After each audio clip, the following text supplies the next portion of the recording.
వచ్చే పల్లవ సప్పుడు అత్యంత పుష్ప ప్రధాన మకరంద రసమ పుష్ప మకరంద రస సేవలోక సమాగత కీల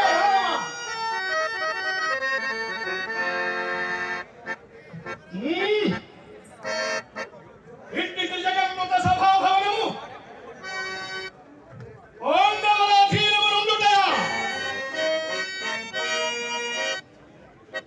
నిన్న మొన్నటి కనుక నిలువ నీడ లేకుండిన బాంధవులు రాజసూయ మహాత్మరణమున సార్వభౌమ పదంబును అలంకరించుటయా ఏ లోకములలో పడి ఉండిన మేహతకుడు త్రిలోకాధిక భాషామారంభకు ఈ సభ